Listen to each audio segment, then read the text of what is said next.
Hi, my name's Meredith. And when my stepmother told me, the past is meant to be left behind, what she meant was, I've destroyed every trace of what your father left you. Not the house he built with his own hands, not his military pension, not even the Bronze Star he earned in Afghanistan. And the worst part? She didn't just hide it. She burned it right in front of me. But what she didn't know was that my father trusted no one completely, not even her. And when the lawyer pulled out that digital copy, I've never seen someone's face drain of color so fast. Preparing and narrating this type of story took us long efforts and hard work. So if you are enjoying the story, please consider subscribing to our channel. Before we dive in, have you ever had someone try to erase what was rightfully yours? Let me know in the comments where you're watching from. This one's for everyone who thought they lost something forever, only to find it was protected all along. I don't think I'll ever forget the smell of pine and furniture polish that filled the air when I walked into my father's study that morning. 3 months after his funeral, and everything still looked exactly as he'd left it.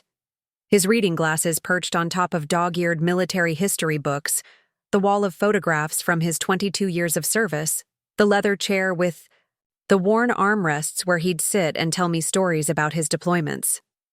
I hadn't been inside the family home since the small private service we held for him. Even then, I'd spent most of my time outside in the garden where I could breathe. But Vanessa, my stepmother of 8 years, had called unexpectedly.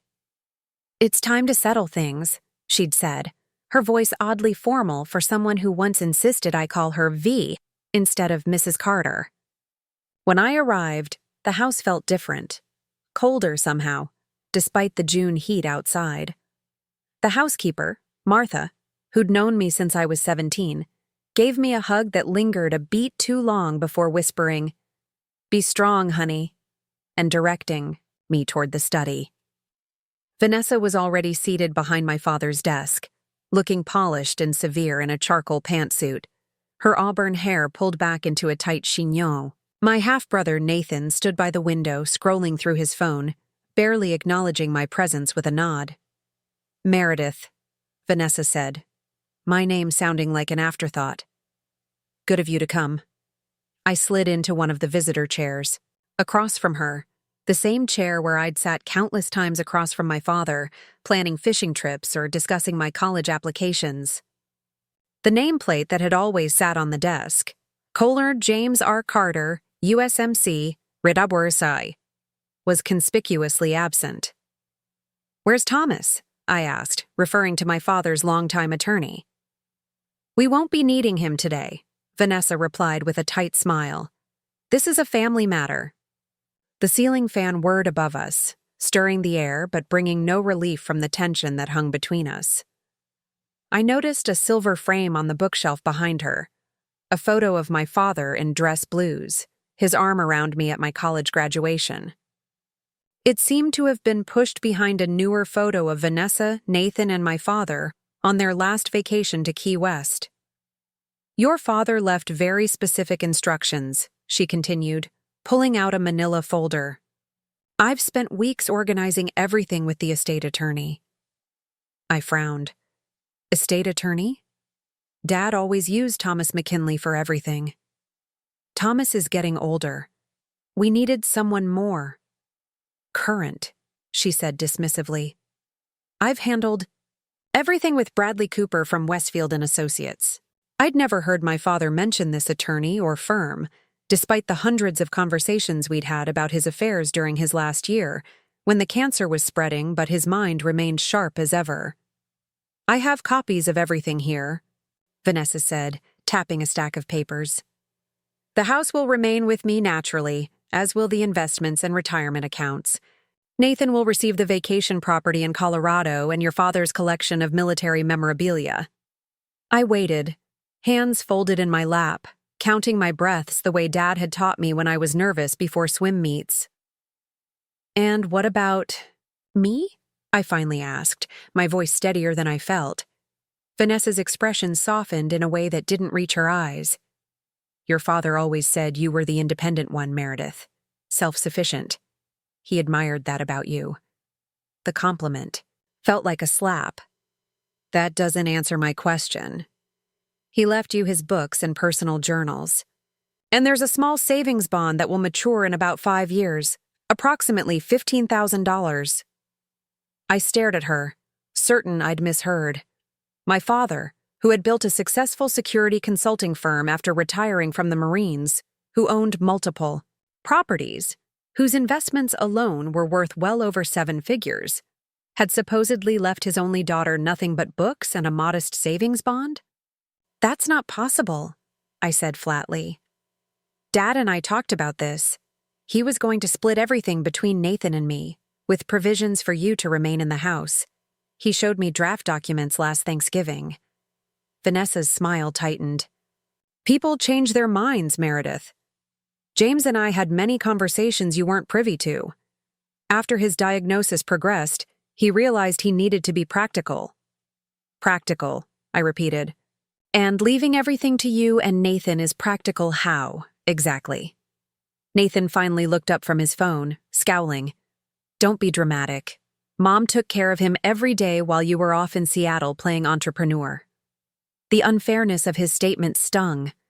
I had moved back from Seattle when Dad first got sick, rented an apartment 15 minutes away, and split caregiving duties with a home health nurse I personally vetted and paid for. I'd only returned to Seattle twice in 8 months to keep my small graphic design business afloat. I was here, I said quietly. Every day that mattered. Weekends and holidays don't count as every day, Nathan shot back. Vanessa raised a manicured hand. This isn't productive. The decisions have been made, documented, and filed. I'm simply informing you as a courtesy. She slid a single sheet of paper across the desk. This acknowledges receipt of your father's personal effects. The books and journals are boxed in the garage. Martha can help you load them. I didn't touch the paper. I want to see the will. That's not necessary.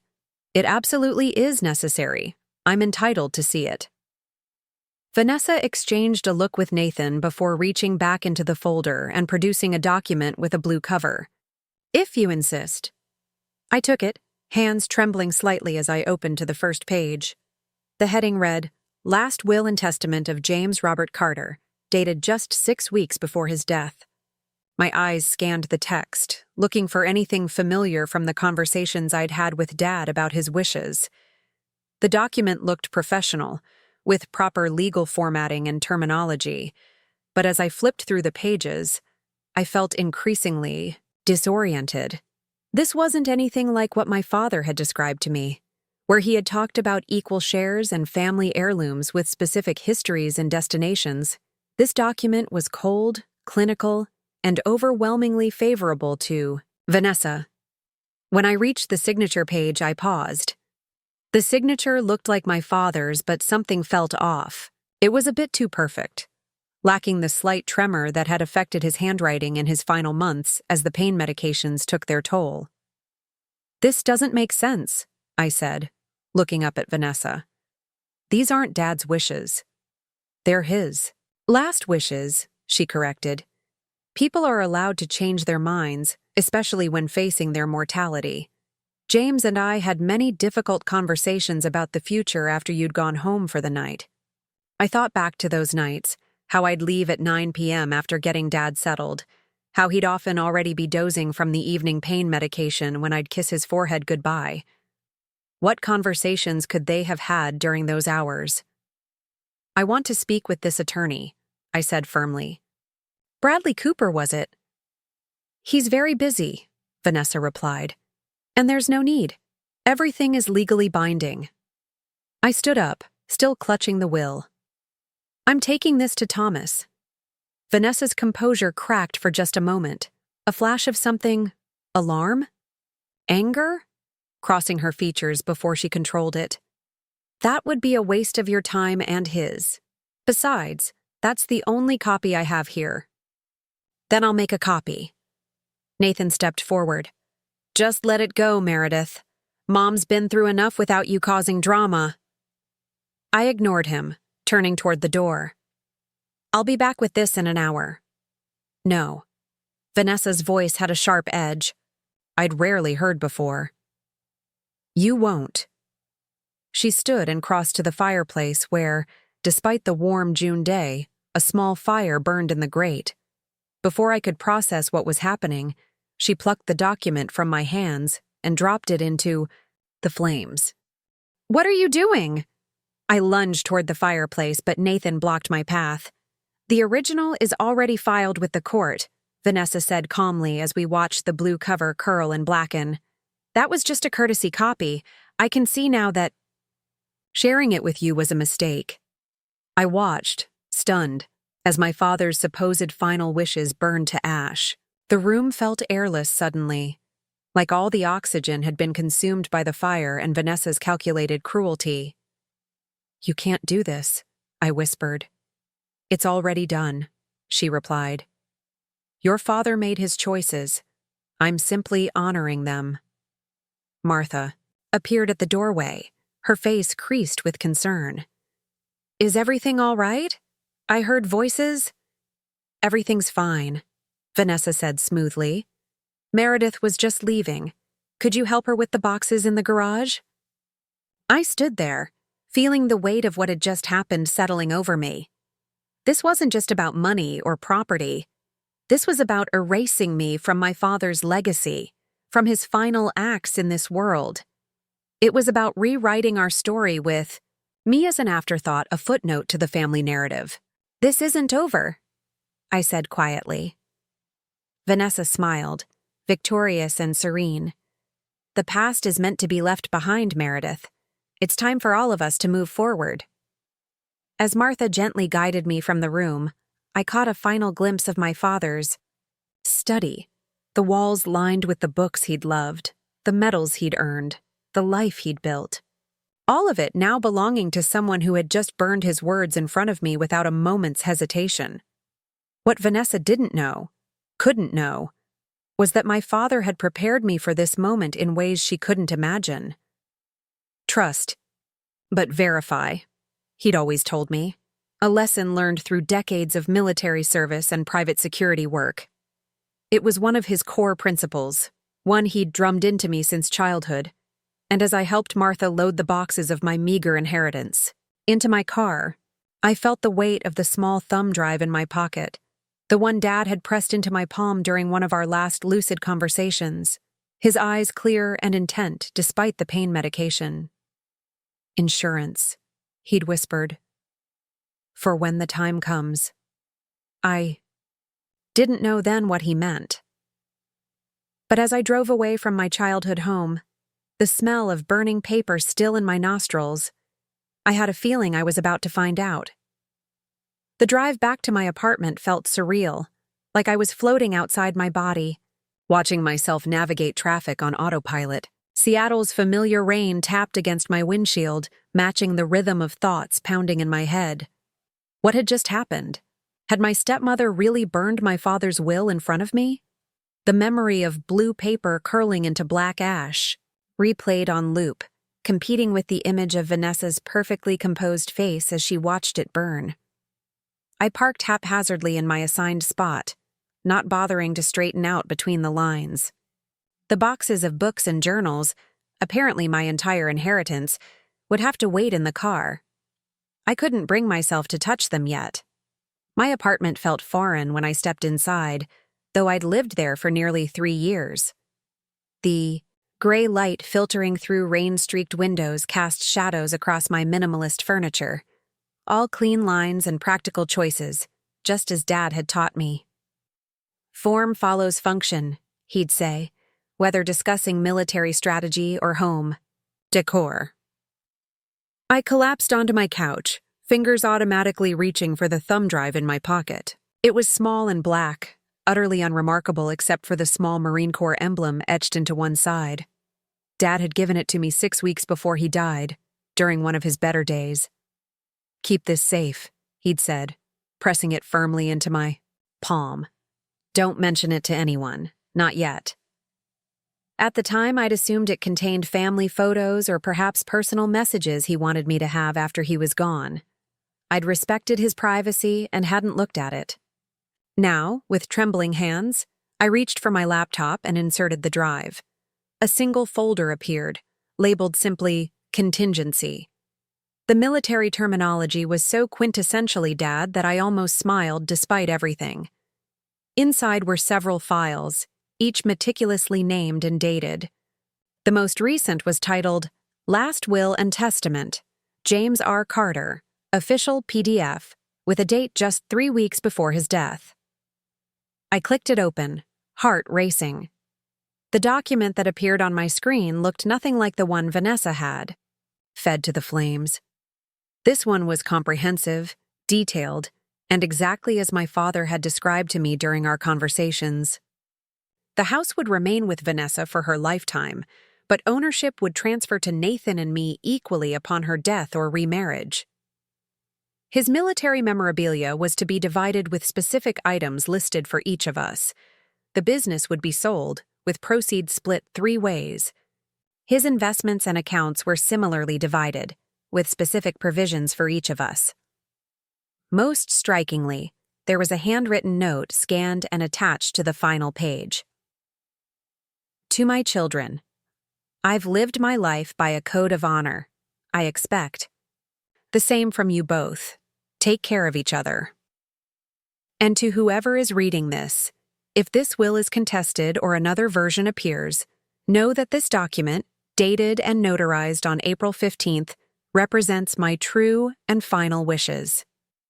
Any document dated after my cancer medications were increased on April 20th should be considered suspect and subject to thorough investigation. James R. Carter, USMC, Ret. My hands were shaking so badly I had to set the laptop down. Dad had known. Somehow he'd anticipated this very scenario. The other files in the folder confirmed it. Scanned copies of financial statements, property deeds, business valuations, all carefully organized and annotated with his military precision. The last file was different, a video file dated just 10 days before he died. With unsteady fingers, I clicked play. My father's gaunt face filled the screen. He was sitting in his study, the same room where Vanessa had just burned his will. He looked tired but clear-eyed, his silver hair combed neatly as always. Meredith, he began, his voice raspier than I remembered, but still carrying that authoritative tone that had commanded respect throughout his career. If you're watching this, then something's gone wrong with the plan. I've made arrangements with Thomas to handle everything according to my wishes, but Vanessa's been insistent about bringing in her own people. He paused, taking a labored breath. I don't have proof, but I've noticed documents disappearing from my study, questions about passwords to accounts I've maintained separately. It's concerning. Another pause, longer this time. I've been a soldier long enough to know when to plan for multiple contingencies, so this is your mission brief, kid. His use of the old nickname made my throat tighten. The will on this drive is the real one. Notarized, witnessed, filed with Thomas. But I've made a backup plan. He leaned closer to the camera. Call Thomas. Tell him Operation Safeguard. He'll understand. And Meredith. His expression softened. I'm sorry to put this on you. You shouldn't have to fight for what's already yours. The video ended. I sat in stunned silence, rain drumming against the windows. Then, mechanically, I reached for my phone and dialed Thomas McKinley's number. His secretary answered, her voice warm and familiar. McKinley Law Offices. This is Meredith Carter, I said, surprised by the steadiness in my voice. I need to speak with Thomas immediately. It's about my father's estate. Oh, Meredith. Her tone changed, lowering. I'm so sorry, but Thomas has been trying to reach you. We sent several emails. I haven't checked my email today, I admitted. What's going on? There's been a filing with the probate court. A will for your father that Thomas didn't prepare. He's been trying to contact you since yesterday. My stomach dropped. Can you connect me with him? Now, please? Of course. Hold on. Moments later, Thomas's gravelly voice came through the line. He'd been my father's attorney and friend for over 20 years, a former JAG officer who'd represented many military families. "Meredith," he said without preamble. "Where have you been? I've been calling since yesterday." I was at the house, with Vanessa. My voice caught. She burned a copy of Dad's will right in front of me. A sharp intake of breath. "She did what?" "She burned it. Said it was just a courtesy copy, that the original was already filed with the court. Used some attorney I've never heard of." "Bradley Cooper?" "Cooper?" Thomas spat the name like it tasted bad. "Young hotshot from Westfield. Ambulance. Chaser with expensive suits." "Thomas," I cut in. "Dad gave me a thumb drive. He said to tell you Operation Safeguard." The line went silent for a long moment. Then Thomas said very quietly, "Thank God. He told me he had a backup plan, but wouldn't share the details. Said the fewer people who knew, the better." There's a will on the drive, dated April 15th. And a video of Dad explaining everything. April 15th, Thomas confirmed. "That's the one we prepared together. The one I have in my files. But Vanessa's attorney filed something different yesterday, dated May 10th, supposedly signed with witnesses." My mind flashed to May 10th. Dad had been heavily sedated by then, barely able to recognize visitors. "That's impossible," I said. "He could barely hold a pen by then." "I know," Thomas replied grimly. "That's why I've been trying to reach you. We need to contest this immediately. Can you come to my office? Bring the thumb drive." 2 hours later, I sat across from Thomas in his wood-paneled office downtown. Rain lashed against the windows as he reviewed the contents of the thumb drive, his expression growing increasingly grave. "This video alone would raise serious questions for any judge," he said, removing his reading glasses. "And the note attached to the will. James knew exactly what he was doing." "But is it enough?" I asked. "Legally, I mean. If they've already filed with the court." "It's enough to contest," Thomas said firmly. "The differences between these documents are stark, and with the date so close to when his medication was increased." He shook his head. "No judge would ignore this." He turned his computer screen toward me, showing an email. "I've already filed an emergency petition to freeze the estate pending investigation. But there's something else you should know." I braced myself. "What?" "Your father came to see me about 6 months ago, before his condition deteriorated. He was concerned about Vanessa's interest in his finances." Thomas looked uncomfortable. "He asked me to discreetly look into some unusual transfers from their joint account. Large sums moving to an account we couldn't trace." My breath caught. "Are you saying she was stealing from him?" "Not exactly stealing. She had legal access to those accounts. But the timing and patterns were concerning enough that James asked me to document everything." He pulled another file from his drawer. "He was a cautious man, your father. Said it was probably nothing, but better to be prepared." I thought about Dad's military career, how he'd risen through the ranks by anticipating problems before they materialized, always 3 steps ahead, planning for contingencies others hadn't even considered. "What do we do now?" I asked. Thomas leaned back in his chair. "Now, we prepare for battle. Vanessa's going to fight this, and it won't be pretty. Are you ready for that?" The rain had stopped outside, leaving water streaming down the windows in rivulets that distorted the city beyond. I thought about the boxes of books sitting in my car, the sum total of what Vanessa thought I deserved of my father's legacy. "Yes," I said. "I'm ready." As I drove home that evening, the city lights blurred through my windshield. I felt drained, but oddly calm. Dad had trusted me with this mission, as he called it. He'd known I would need to fight and had equipped me with the tools to do so. I parked and finally brought the boxes up to my apartment, setting them carefully in my living room. These weren't just books. They were pieces of my father, carefully collected throughout his life. Each one represented something he'd valued enough to keep. I opened the first box and began pulling them out, one by one. Military history, leadership, philosophy, dog-eared paperback thrillers he'd carried on deployments. Some had notes in the margins, his precise handwriting commenting on passages that had resonated with him. Near the bottom of the second box, I found his journals, leather-bound notebooks he'd kept throughout his career and retirement. I hesitated, before opening the most recent one, feeling like I was intruding on his private thoughts. But something compelled me to look. The last entry was dated just 1 week before his death, the handwriting shakier than his usual precise script. Told V today that everything goes to the kids. Equal shares. She didn't take it well. Brought up Bradley again. I've made my position clear. Thomas has everything in order. Insurance policy in place with M. Have to trust she'll understand when the time comes. Always been the fighter, that one. Gets it. From her old man. I closed the journal, tears blurring my vision. In his final days, as cancer ravaged his body, my father had been protecting me still. Planning, calculating, ensuring I wouldn't be erased from his legacy. My phone buzzed with a text from Thomas. Court date set for next week. Emergency hearing.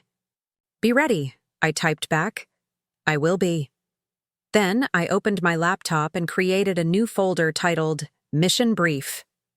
It was time to prepare for battle, just as Dad had taught me. Thomas's office bustled with activity when I arrived the following morning. Legal assistants moved with purpose between filing cabinets and printers, the atmosphere charged with the energy of preparation. He'd called an emergency strategy meeting and I'd barely slept, spending the night combing through Dad's journals for any additional evidence of Vanessa's deception. Meredith, Thomas greeted me, emerging from his office. His silver hair was slightly disheveled, suggesting he'd been running his hands through it, a habit I'd noticed during the rare times I'd seen him stressed. Come in, we have developments. I followed him into his office where a younger attorney was already seated, surrounded by stacks of documents. She stood as we entered, extending her hand. Rebecca Winters, she introduced herself. I specialize in probate litigation. Thomas brought me in to help. Her grip was firm, her eyes sharp and assessing. I liked her immediately. Vanessa's attorney filed a motion this morning to dismiss our petition, Thomas explained, settling behind his desk. They're claiming the will on your thumb drive is an outdated draft, superseded by the May 10th document. That's ridiculous, I said. Dad could barely sign his name by May. Exactly, Rebecca interjected. Which is why we've subpoenaed his medical records. The hospice nurse's notes will be crucial. They documented his mental state and physical capabilities daily, Thomas nodded. We've also requested the original May 10th document for forensic handwriting analysis. I pulled Dad's journal from my bag, open to the entry I'd found last night. This might help too. Dad specifically mentioned telling Vanessa that everything would be split equally between us kids. And he references Bradley. That must be the attorney she's using now. Rebecca took the journal, scanning the entry with narrowed eyes. This is excellent. Contemporaneous documentation of his intentions in his own handwriting. She looked up. May I take photos for our file? While she documented the journal entry, Thomas pushed a legal pad toward me. We need to discuss something else. Last night, I had my investigator look into those financial transfers your father was concerned about. My stomach tightened. And? The money, about $450,000 in total, was moved to an LLC registered in Vanessa's maiden name. The LLC then purchased commercial property in Colorado. He slid a printout across the desk. Property that happens to be adjacent to a resort development breaking ground next year. I stared at the document, processing the implications. She was using Dad's money to make investment plays he didn't know about? It appears so, and the timing is interesting. Thomas tapped the dates on the paper. The first transfer happened 3 weeks after your father's diagnosis. The last one was just days before she brought in Bradley Cooper. Rebecca rejoined the conversation. This strengthens our case considerably. It establishes a pattern of financial opportunism that coincides with your father's illness. A knock at the door interrupted us. Thomas's assistant entered, her expression tense. Mr. McKinley, Mrs. Carter's attorney is online too. He's quite insistent. Thomas exchanged glances with Rebecca before picking up the phone. McKinley speaking. He listened for a moment, his expression hardening. I see. No, that won't be possible, because those documents are now evidence in a contested probate case, Mr. Cooper. Yes, I'm quite serious. The conversation continued for several minutes, Thomas's responses growing increasingly terse. When he finally hung up, his face was flushed with anger. Vanessa sent Cooper to your apartment this morning with a court order demanding the thumb drive and your father's journals. When no one answered, she apparently told the building manager it was a family emergency and convinced him to let them look around. Horror washed over me. They broke into my apartment? Not technically. The manager let them in, but legally it's highly questionable. Fortunately, you were here with the items in question. Thomas's eyes narrowed. They're getting desperate. I thought of my apartment, Vanessa and her attorney rifling through my belongings. The violation made me feel physically ill. We need to move fast, Rebecca said. I'll draft an emergency motion regarding this attempted seizure of evidence, and we should have the court place all estate assets under independent administration. Immediately, Thomas nodded. I'll call Judge Harriman. He owes me a favor. While they mobilized their legal counterattack, I sat quietly, a strange calm settling over me. Dad had anticipated this. The desperation, the underhanded tactics. His military mind had mapped out the enemy's likely moves, preparing countermeasures before the battle even began. I opened another of his journals, this one from 2 years ago. Flipping through, I stopped at an entry from around the time Vanessa and he had gotten married. V.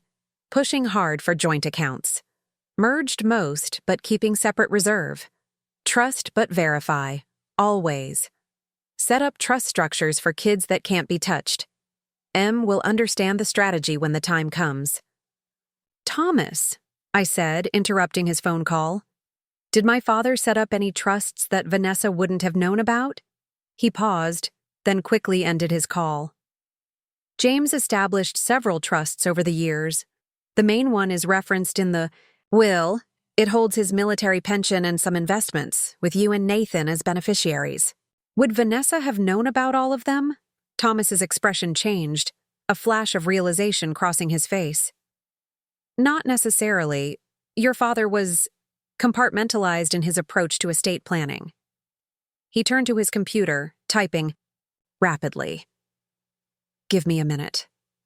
Rebecca watched with interest as Thomas searched through his files. Finally, he sat back, a small smile playing at his lips. The Archer Trust, he said. Established 3 years ago, before his marriage to Vanessa. It holds the intellectual property rights to his security consulting methodologies and training materials. The beneficiary is listed as the Carter Legacy Initiative, a nonprofit that doesn't technically exist yet. I frowned. I don't understand. Your father was always 3 steps ahead, Thomas explained. The trust document specifies that in the event of his death, you would be empowered to establish the nonprofit and serve as its director. The trust would then fund the organization's activities. How much are we talking about? I asked. Thomas and Rebecca exchanged glances. His security methodologies are licensed to 12 major corporations and 3 government agencies, Thomas said carefully. The annual revenue is approximately $1.2 million. The room seemed to tilt slightly. And Vanessa has no claim to this? None whatsoever. It's completely separate from the estate.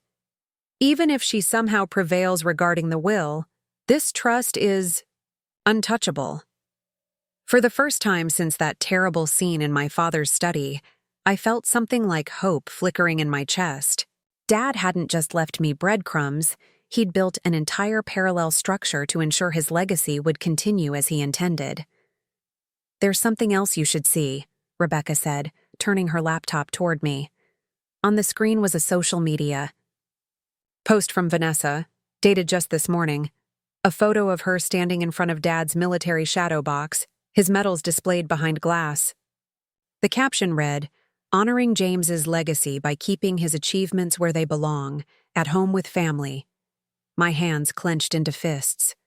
Those medals, especially the Bronze Star, were explicitly left to me in Dad's real will. Vanessa knew how much they meant to me. "She's flaunting it," I said quietly. "Trying to establish possession." Thomas's phone rang again. He answered, listened briefly, then looked up at me with a grim smile. That was Judge Harriman's clerk. "Emergency hearing. Scheduled for tomorrow at 9 a.m.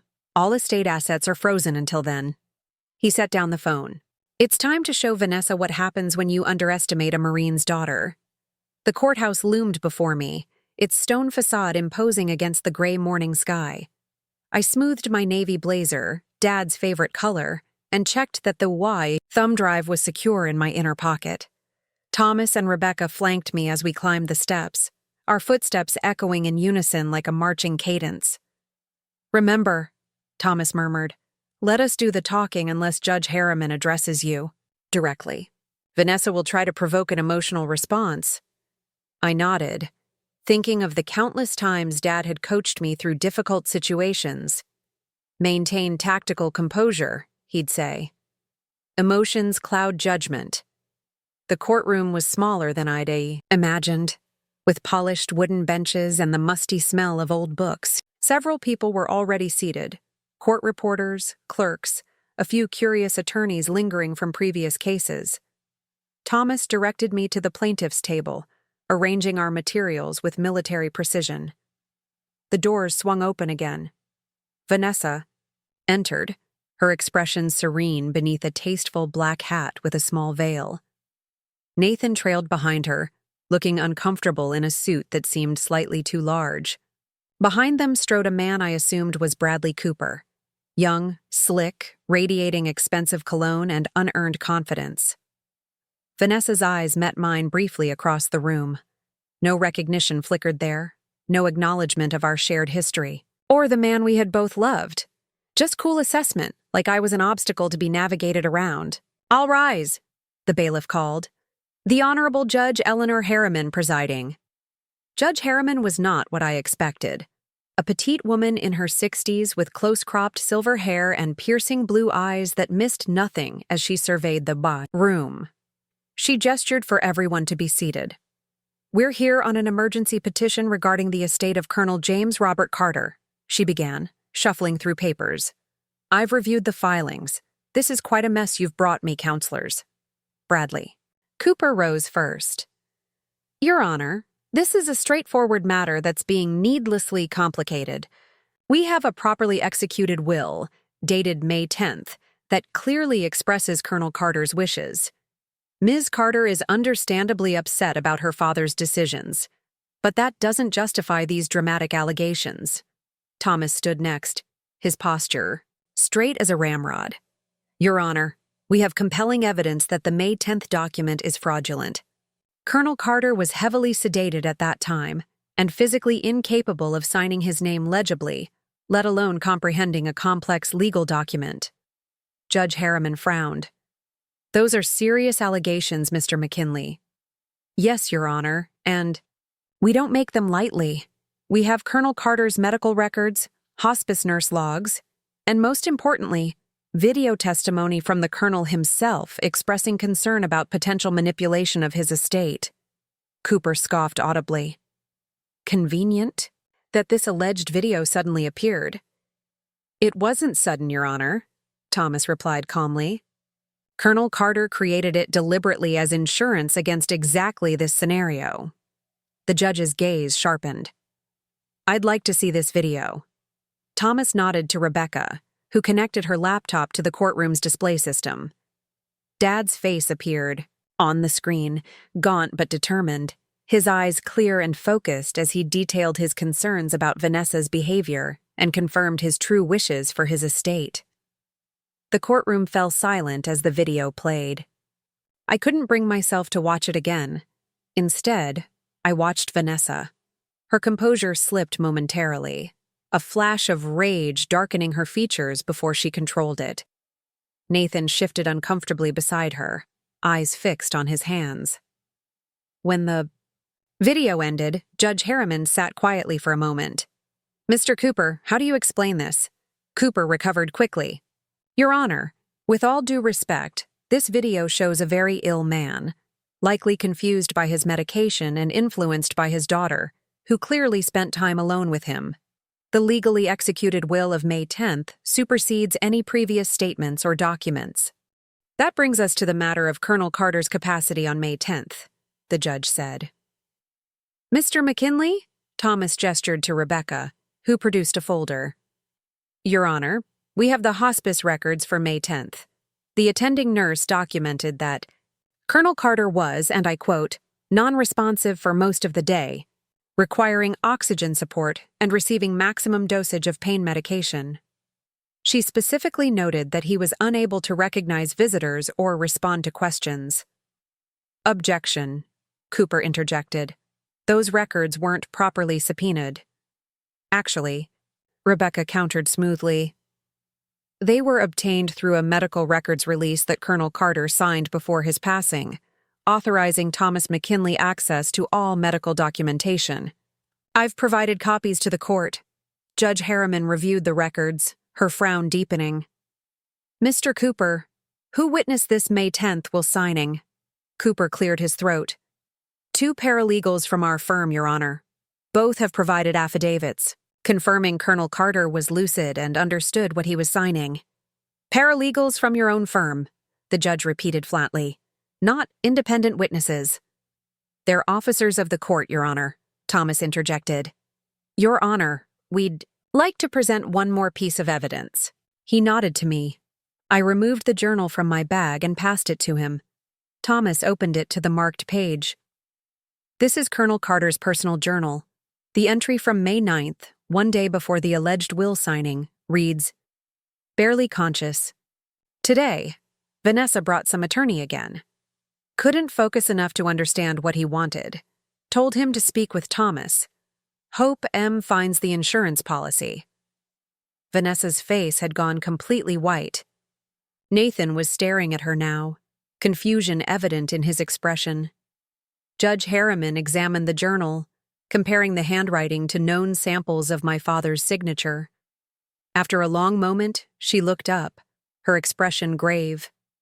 "I've seen enough to determine that serious questions exist regarding the validity of the May 10th document. I'm issuing a temporary order freezing all estate assets pending a full hearing.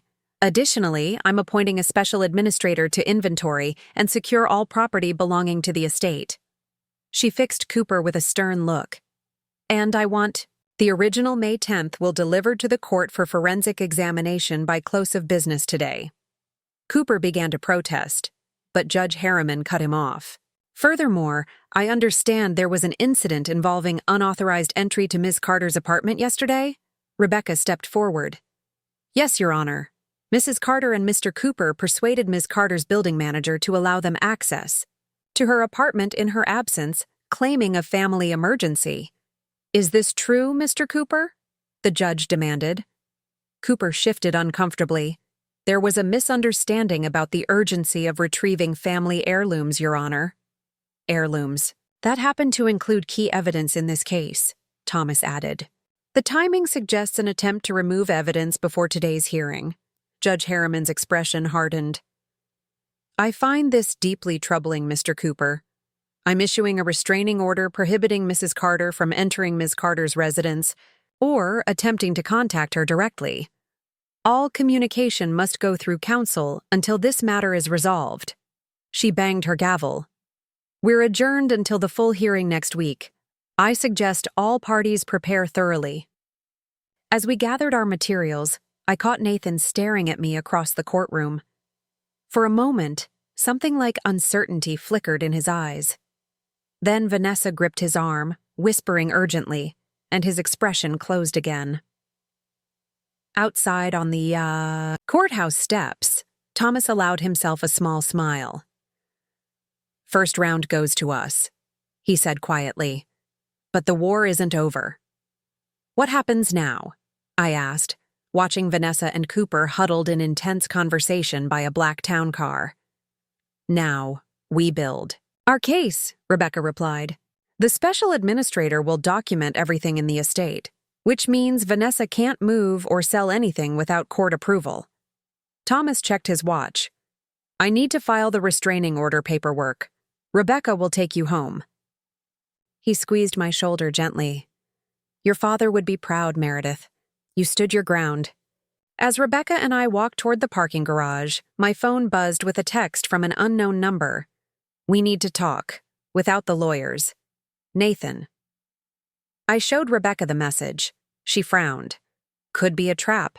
Vanessa might be using him to get information. Or he's having doubts, I countered, remembering his expression in the courtroom. "If you decide to meet him, don't go alone," she warned. "And don't discuss case details." I nodded, staring at the message. Nathan and I had never been close. The 10-year age gap and his instant loyalty to his mother had seen to that. But he was still my father's son. Still my half-brother. "I'll think about it," I said, slipping the phone back into my pocket. Dad's voice echoed in my mind. "Always leave a line of communication open, even with the opposition." The battle lines were drawn, but for the first time since that terrible day in Dad's study, I felt the scales beginning to tip in my favor. Vanessa had underestimated me, just as she'd underestimated my father's foresight and determination to protect his legacy and his daughter.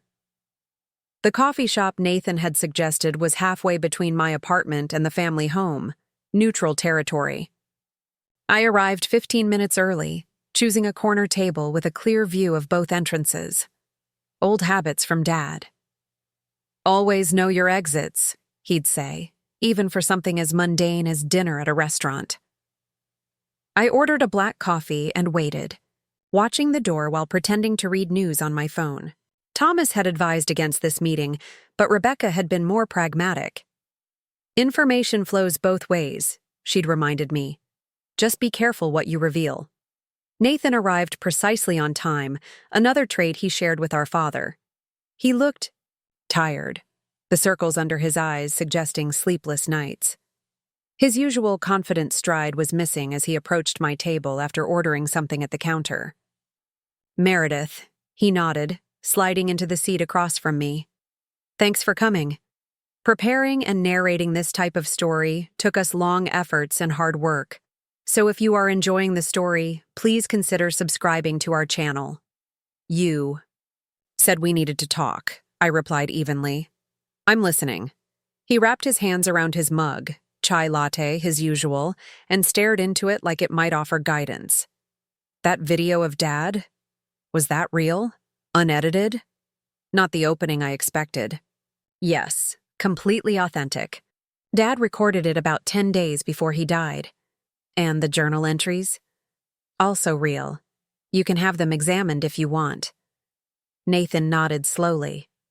"Mom says you've always been jealous, that you resented her for making Dad happy after your mother died." He looked up. "She says you manipulated him when he was sick, tried to turn him against us." The accusation stung, but I kept my expression neutral. "Is that what you believe?" "I don't know what to believe anymore." His voice cracked slightly. "After the hearing, I found some things that don't make sense." My pulse quickened. "What things?" He hesitated, glancing around the cafe as if worried about being overheard. "Financial documents, in Mom's home office. I was looking for a copy of her passport for a trip we're planning, and I found a folder hidden in her desk drawer." "What was in it?" "Transfer records. Large amounts from Dad's accounts to an LLC I'd never heard of. Silver Glen Holdings." Nathan's brow furrowed. "The signature on the authorization forms. It doesn't look like Dad's normal signature, at least not how I remember it." I kept my face carefully blank. though my mind was racing. This was potentially explosive evidence of forgery, and it came from Vanessa's own records, not our investigation. Did you ask her about it? Nathan's laugh was hollow. No. After what I saw in court, He trailed off. I needed to talk to you first. I studied my half-brother's face. We shared the same eyes, Dad's eyes, deep brown with flecks of amber. Beyond that, we were strangers who happened to share blood and a complicated history. I'd resented him for years, the golden son who lived with Dad while I visited on weekends, after my parents' divorce. Later, I'd resented how quickly he'd accepted Vanessa when she appeared in our lives, eager to replace the maternal figure he barely remembered. But looking at him now, I saw something different. Confusion. Betrayal. Pain. Nathan, I said carefully, what do you want from this conversation?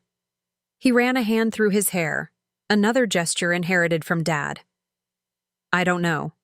Clarity? Reassurance that I'm not crazy for questioning everything I thought was true? He met my eyes directly. Did Dad really want to split everything between us? Yes, I said firmly. Equal shares with provisions for Vanessa to remain in the house for her lifetime. He was explicit about that multiple times. Then why would he change it?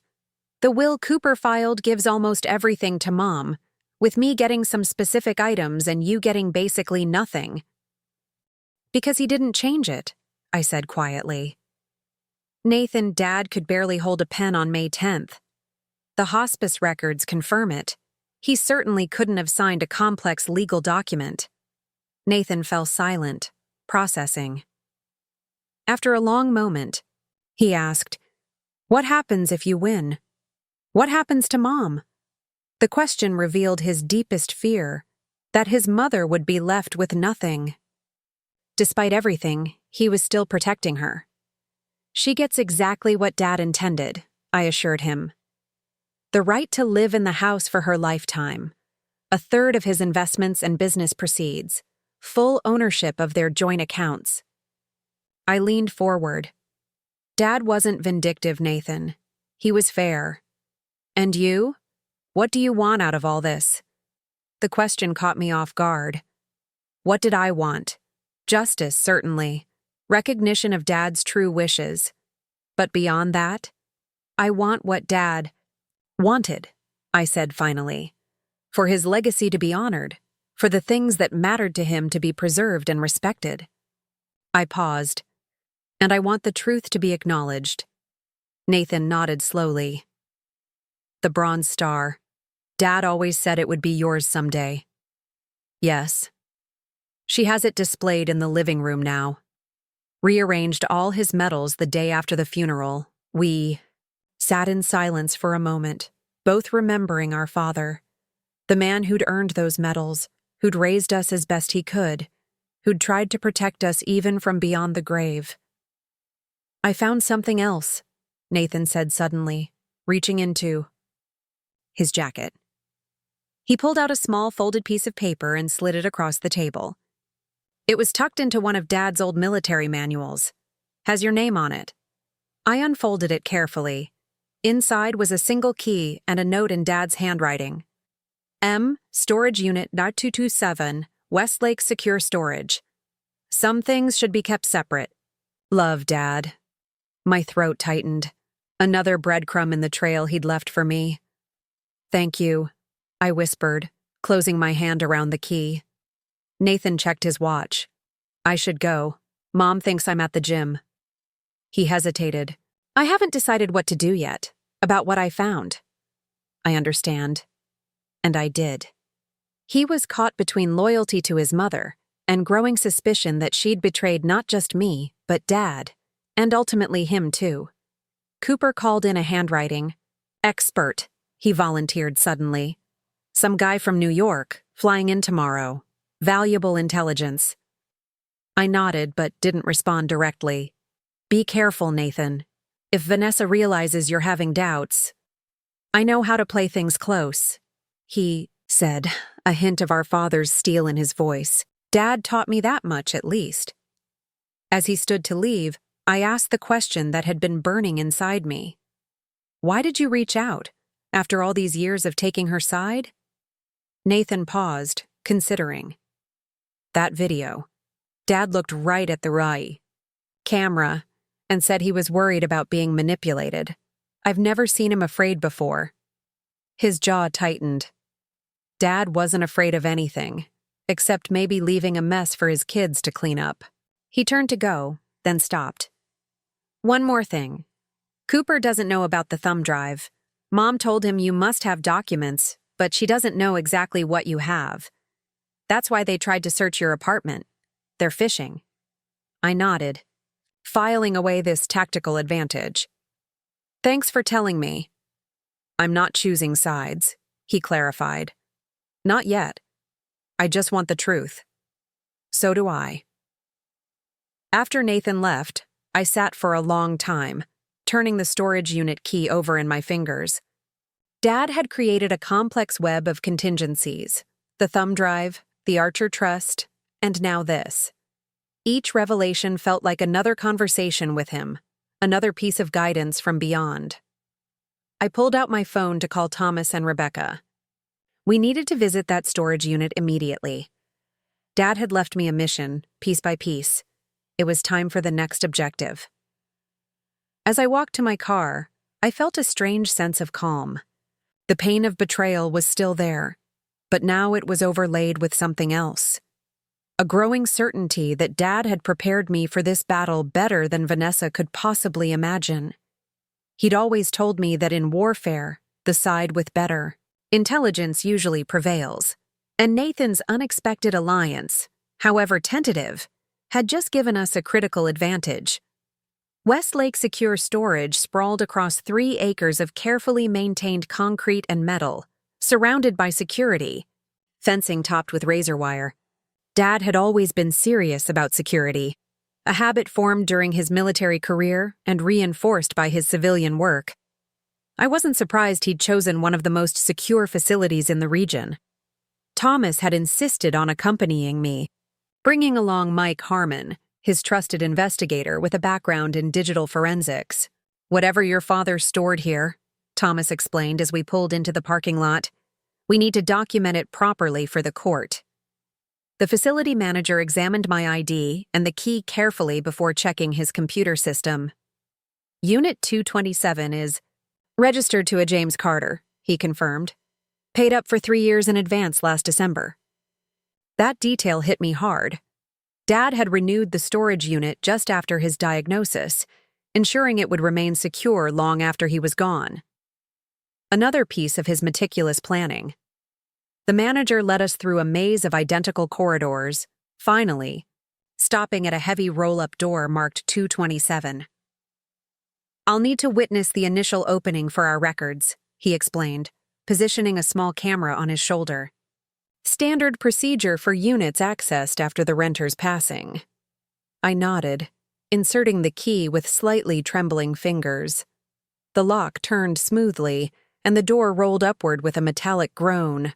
Unlike the cluttered storage units I'd imagined, Dad's space was organized with military precision. Metal shelving lined the walls, holding clearly labeled document boxes.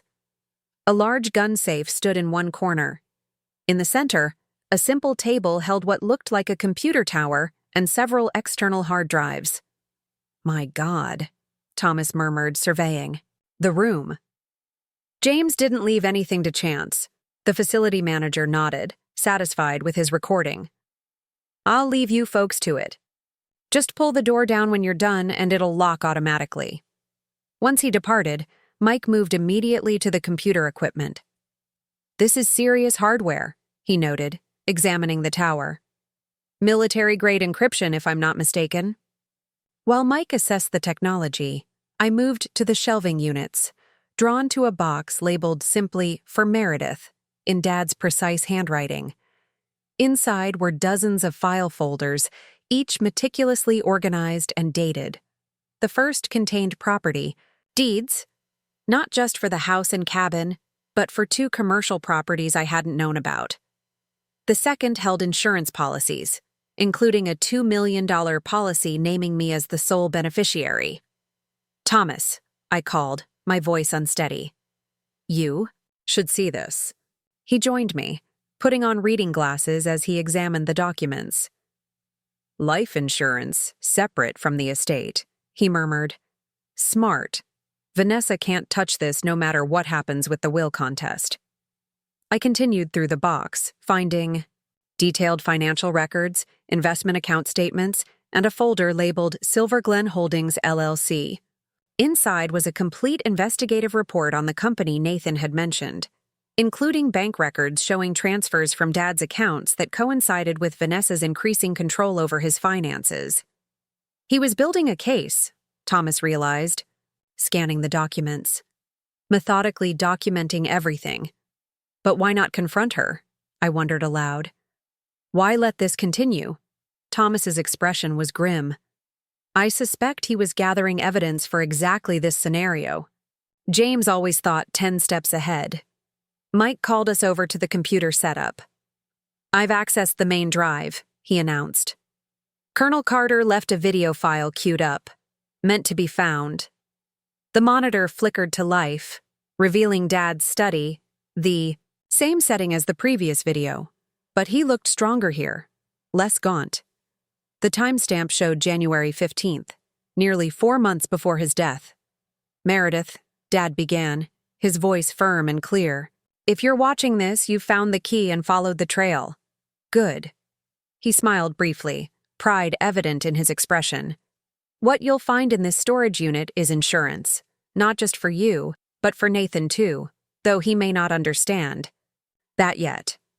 Dad shifted in his chair, leaning forward. I've been watching Vanessa for months now. Transfers to accounts I never authorized. Meetings with attorneys I never hired. Changes to paperwork I never approved. His jaw tightened.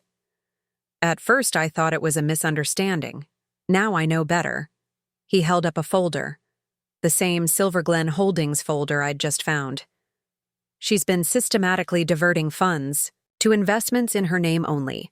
Not illegal necessarily, since we have joint accounts, but certainly not what we agreed upon. Dad's expression softened. I could confront her, force the issue. But my prognosis doesn't leave me much time, and a prolonged legal battle while I'm fighting cancer. He shook his head. That's not how. I want to spend my remaining days, so instead I'm preparing. For you, for after. He gestured to the room around him. Everything you need is here. Financial records, legal documents, security camera footage from the house showing Vanessa and her attorney accessing my private files when they thought I was sedated. A grim smile. They forgot I installed that system myself. I gasped softly. This was beyond anything we'd expected. Video evidence of their deception. Dad continued.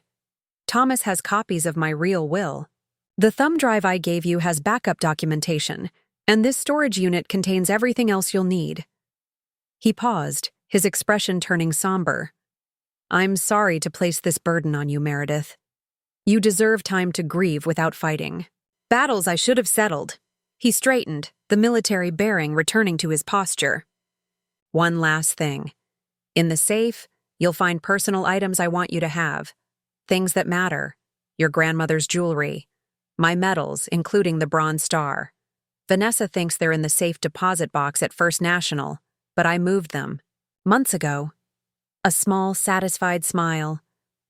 Always maintain operational security, even at home. The video ended with Dad looking directly into the camera. I'm proud of you, Meredith. Always have been. Whatever happens, remember that. The screen went black, leaving us in stunned silence. Mike was the first to speak. There are dozens more video files here, he said, scrolling through the directory. Looks like security footage, just like he mentioned. Thomas placed a hand on my shoulder. This changes everything.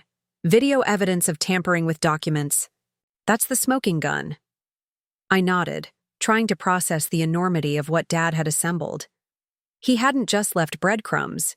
He'd built an entire case, documented every violation, prepared for every contingency. Even while dying, he'd been protecting me.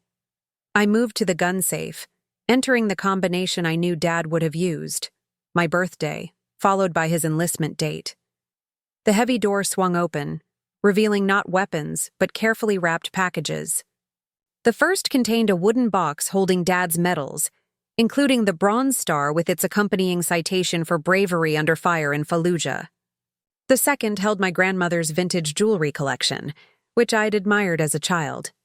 The third made my breath catch: a framed photo of Dad and me at my college graduation, both of us beaming with identical smiles. Beneath these items lay a sealed envelope with "Read immediately" written across it. Inside was a handwritten letter and a small USB drive. "Meredith," the letter began, "if Vanessa has followed the pattern I've observed, she's likely hired Bradley Cooper by now. What you should know: Cooper has been discreetly handling Vanessa's personal legal matters for over a year, including the incorporation of Silver Glen Holdings. The USB contains their email correspondence, which his former assistant provided after he fired her without cause.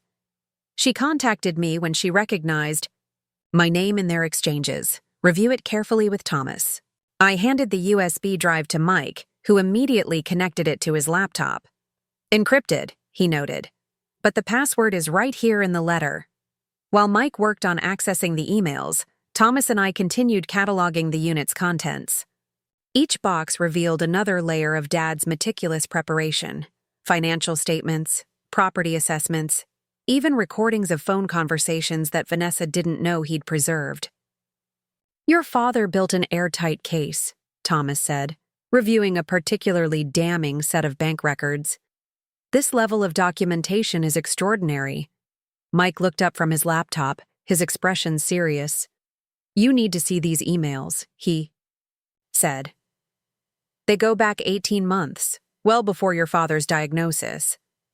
I moved to look over his shoulder, Thomas joining us. The emails between Vanessa and Cooper outlined a long-term strategy to gradually consolidate control over Dad's assets, accelerating once his health began to decline.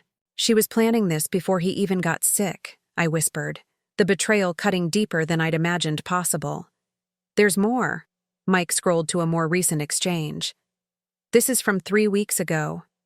The email from Cooper to Vanessa read, "With the contested will hearing approaching, we need to consider contingencies if the original April document surfaces. I recommend immediate liquidation of the offshore accounts we established. Regarding the Carter daughter, my investigator has found nothing useful for leverage." "Offshore accounts?" Thomas's eyebrows shot up. "That's not just unethical. That potentially crosses into criminal territory."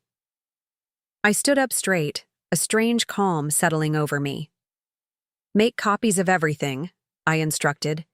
"Every document, every video, every email. We're not just defending Dad's will anymore. We're exposing exactly what they tried to do." As we worked to document the storage unit's contents, my phone buzzed with a text from Nathan. "Mom in closed-door meeting with Cooper all morning. Something about damage control. Call me." I showed Thomas the message. He nodded gravely. "They know we're on to something. We need to move quickly." I took one last look around the storage unit, this fortress of truth my father had built while his body was failing, but his mind remained sharp and strategic. He'd known what was coming and had prepared me for battle with every resource at his disposal. "Dad always said proper preparation prevents poor performance," I murmured, carefully rewrapping his bronze star. 5 P's of mission success. 4. The first time since that terrible day in his study when Vanessa burned the will in front of me, I felt not just hope, but certainty. We weren't just going to contest the fraudulent will. We were going to expose the entire scheme they had constructed around a dying man who had been 3 steps ahead of them all along. The law offices of McKinley and Associates hummed with focused energy as we prepared for the full hearing. Rebecca directed a team of paralegals organizing evidence into clear, compelling exhibits. Mike Harmon had set up multiple computer screens displaying the security footage from Dad's study, carefully time-stamped and cataloged. Thomas paced near, the conference room window, rehearsing opening arguments under his breath. I sat at the head of the long table, reviewing my witness statement for the third time. The evidence from the storage unit had transformed our case from a standard will contest into something far more serious. Words like fraud, conspiracy, and criminal investigation now peppered our legal discussions. My phone vibrated with an incoming call. Nathan again. I stepped into an empty office to answer. "Things are falling apart here," he said without preamble, his voice hushed and tense. "Cooper's been at the house for hours. They're shredding documents, wiping computers. Mom's talking about relocating, temporarily to the Colorado property." My pulse quickened. "They're preparing to run." "It looks that way." A pause. "There's something else. I found receipts for a safe deposit box I didn't know about. First National Bank, downtown branch. The same bank Dad had mentioned in his video, where Vanessa thought the metals were stored. Can you get into it?" I asked. "No, it's in her name only, but the receipt shows it was accessed yesterday. They're moving assets," I realized. "Trying to hide things before the hearing. Meredith." Nathan hesitated. "I'm sorry about all of this. I should have seen what was happening." The apology caught me off guard. For years, Nathan had been Vanessa's ally, viewing me as an outsider who appeared only when convenient. Now he sounded lost, betrayed by the person he'd trusted most. "It's not your fault," I said, meaning it. "She fooled a lot of people, even Dad for a while. What should I do?" The question carried the weight of a decision already forming. Document everything you can without raising suspicion. And Nathan, be careful. If she realizes you're helping me— "I know." His voice hardened with resolve. "Dad always said knowing which side is right matters more than which side is easy." After ending the call, I returned to the conference room and relayed Nathan's information to Thomas and Rebecca. "We need to notify the court immediately," Thomas decided. "Rebecca, draft an emergency motion to freeze any safe deposit boxes or accounts we haven't already identified." Rebecca nodded, already typing on her laptop. "We should also alert the DA's office. These new developments go beyond civil court issues." "Do it," I agreed, surprised by the steadiness in my voice. Part of me had hoped to resolve this quietly, to keep family matters private as Dad would have wanted. But Vanessa's increasingly desperate maneuvers had eliminated that option. Their intercom buzzed. "Ms. Carter, there's someone here to see you. Says he has information about your case. A Mr. Elliot Foster?" I glanced at Thomas, who shrugged. The name meant nothing to either of us. "Send him back," Thomas instructed, nodding to Mike to position himself near the door as a precaution. A moment later, a thin man in his 50s with wire-rimmed glasses entered. His suit was expensive but rumpled, his expression nervous but determined. "Ms. Carter," he began, clutching a leather portfolio. "I'm Elliot Foster. I was your father's accountant for 15 years. "I know who you are," I replied, recognition dawning. "Dad mentioned you often, but I thought you'd retired last year." "That's what everyone was told," Foster said grimly. "The truth is, I was forced out after I questioned certain transactions." He placed the portfolio on the table. "Transactions authorized by Vanessa Carter using your father's electronic signature." My breath caught. "You have proof of this?" "I do. I've kept detailed records of everything." He opened the portfolio, revealing neatly organized financial statements.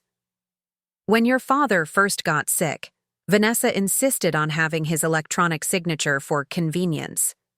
But the patterns of spending and transfers changed immediately, large sums moving to accounts and investments I'd never seen before."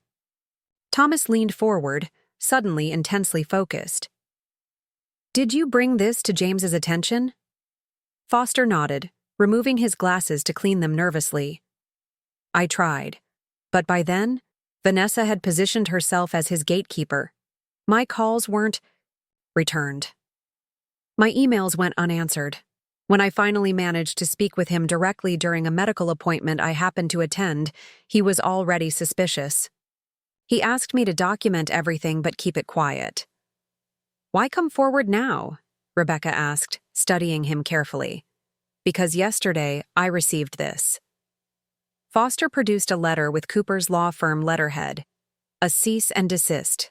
Threatening litigation if I continue to make defamatory statements about Vanessa Carter's financial management. "But I haven't spoken to anyone except your father." His eyes met mine. "They're getting nervous, trying to silence potential witnesses." I realized I couldn't stay quiet anymore. I examined the letter, dated just 2 days ago. "How did you know to come here?" "Your father told me if anything happened to him, I should take my concerns to Thomas McKinley." Foster smiled faintly. Colonel Carter always had contingency plans. While Thomas and Rebecca questioned Foster about specific transactions, I stepped away to call Nathan again. The call went straight to voicemail. I tried twice more with the same result. A sense of unease settled over me. Nathan had been checking in every few hours since our meeting at the coffee shop. This sudden silence felt wrong. Mike noticed my concern. "Problem?" Nathan's not answering. After what he told me about Vanessa preparing to relocate. Mike nodded, understanding immediately. "Want me to drive by the house? I can be discreet." "Please," I said, relief evident in my voice. "Just make sure he's okay." As Mike left, I rejoined the discussion with Foster, who was explaining the elaborate network of accounts Vanessa had established. "The pattern suggests she's been planning this for years," he concluded. "Small transfers at first, testing the waters, then larger movements once your father's health declined. Classic financial predation of a vulnerable individual." "And you documented all of this?" Thomas confirmed. "Everything." Foster tapped his portfolio. "I've maintained a complete parallel record of your father's true financial situation versus what Vanessa was reporting. The discrepancies are substantial." Rebecca's phone buzzed. After a brief conversation, she looked up, her expression serious. "That was my contact at the DA's office. They're interested in our evidence and want to meet tomorrow." The implications hung in the air. What had begun as a will contest was evolving into a potential criminal investigation. My phone lit up with a text from Mike. "At the house. Moving truck in driveway. Nathan arguing with Vanessa on front lawn. Situation escalating. Police just arrived." "I need to go," I said, showing Thomas the message. "Nathan may need backup." Thomas nodded grimly. "Take Rebecca with you. I'll continue." With Mr. Foster. The drive to Dad's house, now Vanessa's house, at least temporarily, took 20 minutes that felt like hours. As we turned onto the familiar oak-lined street, I could see flashing police lights reflecting off neighboring homes. 2 patrol cars were parked at awkward angles in the driveway. A large moving truck stood with its rear doors open, half filled, with furniture and boxes. On the front lawn, Nathan stood with 2 police officers while Vanessa gestured emphatically, her face flushed with anger. Cooper hovered nearby, phone pressed to his ear. Mike intercepted us as we parked across the street. "Nathan called the police himself," he explained. "Claimed Vanessa was removing items in violation of the court order freezing estate assets." Rebecca straightened her blazer. "He's right. Let's make sure the officers understand the legal situation." As we approached, I heard Vanessa's voice rising in indignation. "These are my personal belongings. This is my home. He has no right to interfere." Nathan spotted us and visibly relaxed. "Meredith," he called. "Tell them about the court order." Vanessa whirled to face me, her composure cracking completely. "You," she hissed. "Haven't you done enough damage? Turning my own son against me with your lies." One of the officers stepped between us. "Ma'am, please calm down. Now, you mentioned a court order?" he asked, turning to me. Rebecca stepped forward, presenting her credentials and a copy of Judge Harriman's order. This emergency injunction clearly prohibits the removal or transfer of any assets from the estate of Colonel James Carter pending the hearing next week. As you can see from the inventory attached, that includes household furnishings and collections. The officer reviewed the document while his partner spoke quietly into his radio. Cooper broke away from his phone call to join the discussion, attempting to smooth over the situation with practiced charm. "Officer, this is a simple family misunderstanding. Mrs. Carter is merely reorganizing some personal items, not estate assets," Nathan scoffed. "Personal items like Dad's antique desk? His military memorabilia collection? The family silver? I watched them loading it all." The officer looked toward the truck. "Sir, we're going to need to see what's being transported, as..."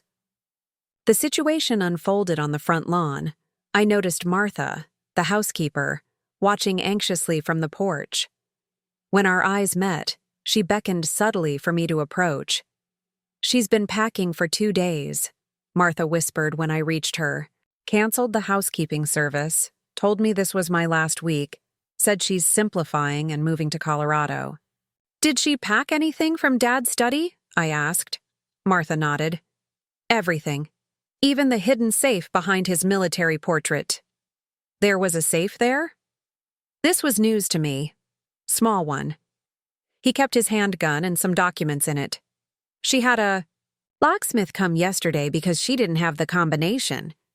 Another piece of the puzzle clicked into place. Dad's security measures had been more extensive than even Vanessa realized. The officer who had been examining the moving truck approached Cooper. "Sir, according to this inventory, several items being transported are specifically listed as estate assets under the court order. We can't allow their removal at this time."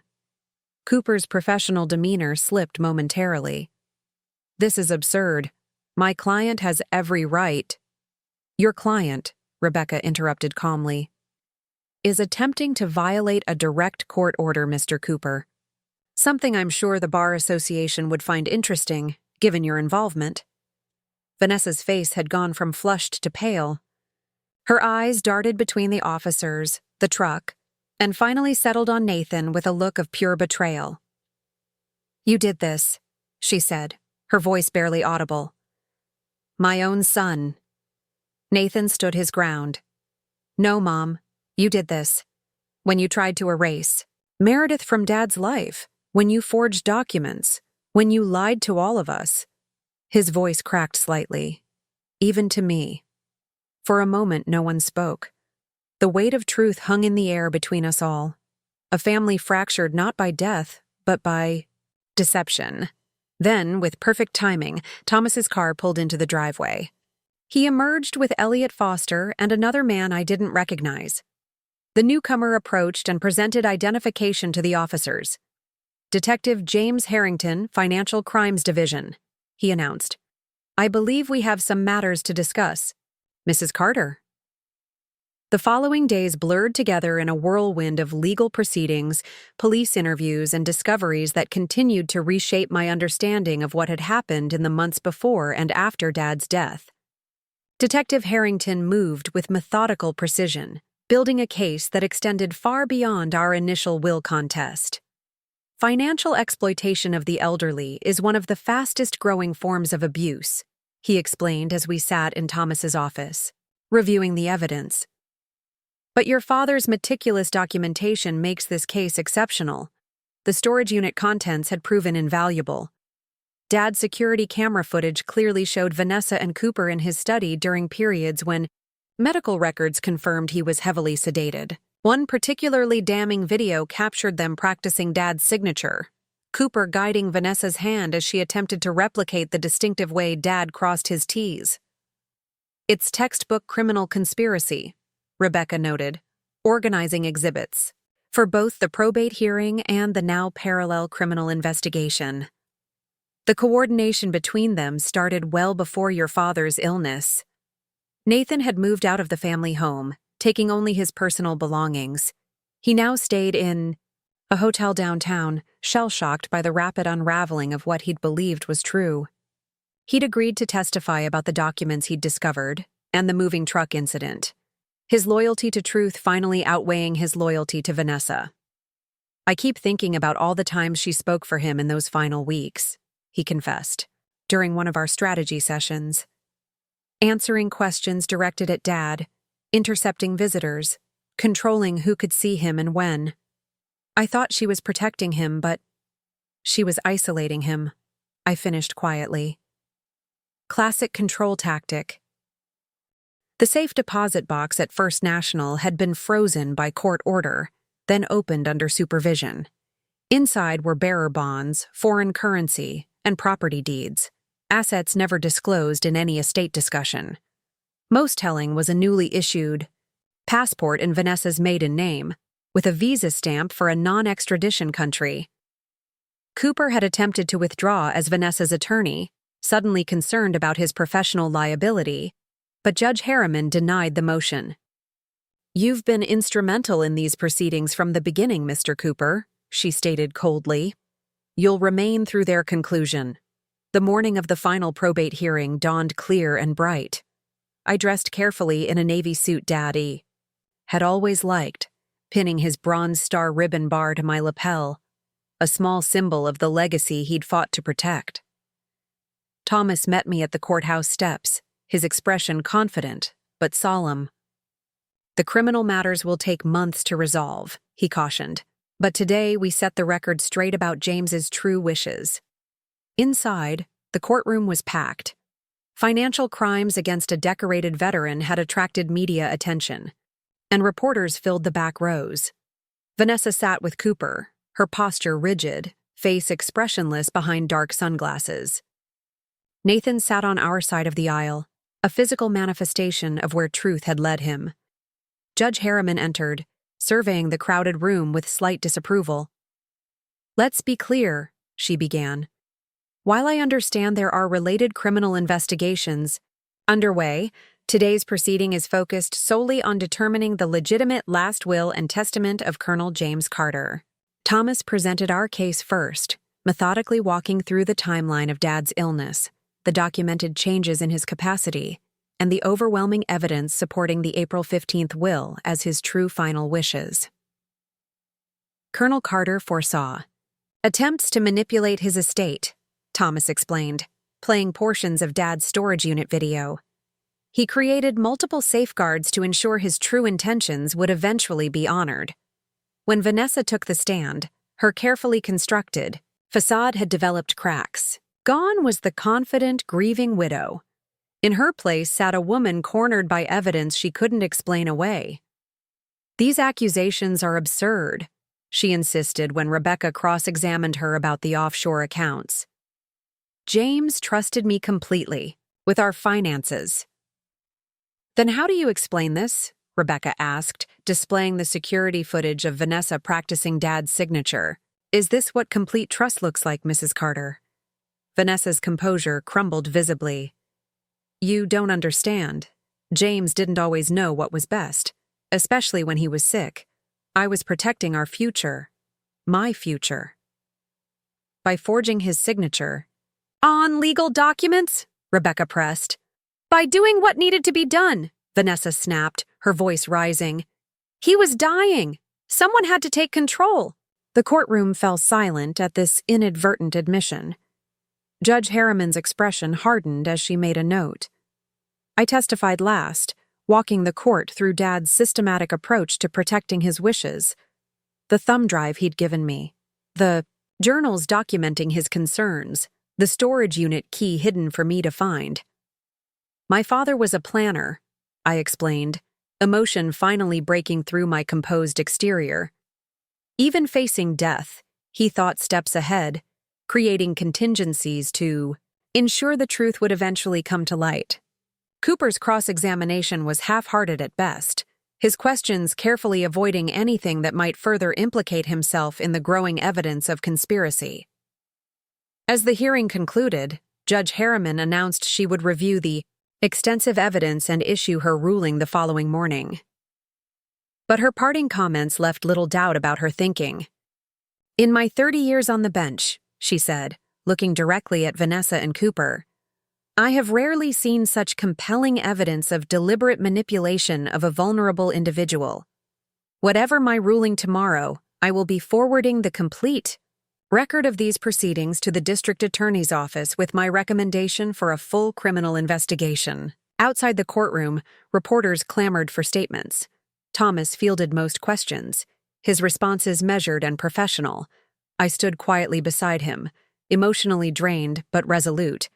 The fight wasn't completely over, but for the first time, I could see its conclusion on the horizon. Nathan approached hesitantly, his expression a complex mixture of relief and grief. "Dad would be proud of you," he said simply. "You never gave up." I thought of the storage unit, of Dad's methodical preparation for this very scenario. "Neither did he," I replied. "He fought for us until the end, in his own way." Together, we walked down the courthouse steps into the bright afternoon sunlight, united at last in understanding the truth about the man whose legacy we shared. Judge Harriman's chambers seemed smaller than the courtroom, more intimate, and somehow more solemn. She had requested a private meeting before delivering her official ruling, inviting only the essential parties: me, Nathan, Vanessa, and our respective attorneys. Her judicial robes were replaced by a conservative gray suit, but her authority remained undiminished. "I've made my decision regarding Colonel Carter's estate," she began, folding her hands on the polished desk. "But before I formalize it, I wanted to address all of you directly." She turned first to Vanessa, who sat ramrod straight in her chair, eyes forward, a statue carved from denial. "Mrs. Carter, the evidence of your systematic attempt to divert assets and falsify your husband's wishes is overwhelming. In 40 years of legal practice, I've rarely seen such calculated deception." Vanessa flinched but remained silent. Cooper shifted uncomfortably beside her. "However," Judge Harriman continued, "this is still a family matter at its core. Colonel Carter's children will have to live with the consequences of my ruling and your actions for years to come." She looked between Nathan and me. "Is there any possibility of a settlement that respects the Colonel's true wishes while avoiding further litigation?" Thomas leaned forward. "Your Honor, we've attempted to discuss settlement several times. Mrs. Carter has been unwilling." "Because there's nothing to settle," Vanessa interjected, her voice tight. "James wanted me to have security in my final years. Everything I did was with his knowledge." Judge Harriman's expression didn't change, but her eyes hardened. "Mrs. Carter, the security footage alone contradicts that claim. I'm offering you an opportunity to salvage some dignity from this situation." Nathan cleared his throat.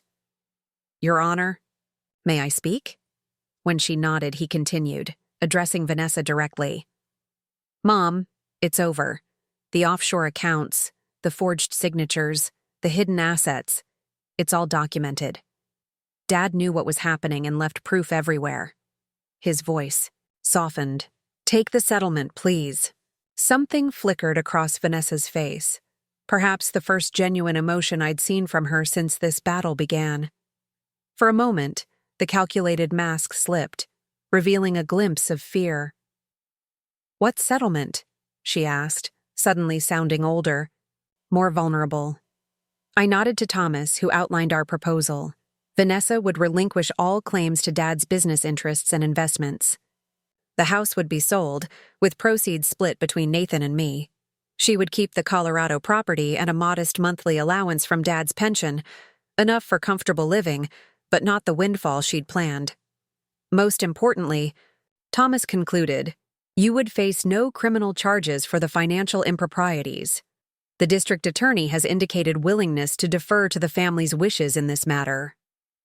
Judge Harriman added, "This is remarkably generous given the circumstances. I strongly advise you to consider it." Cooper whispered urgently to Vanessa, who sat motionless, processing the terms. Finally, she looked directly at me, really looked at me, perhaps for the first time since Dad's diagnosis. "Why would you offer this?" she asked, genuine confusion in her voice. "After everything?" "Because it's what Dad would want," I replied simply. He valued family peace above all else. Even knowing what you'd done, he never pursued criminal charges. He just wanted to protect what was meant for his children.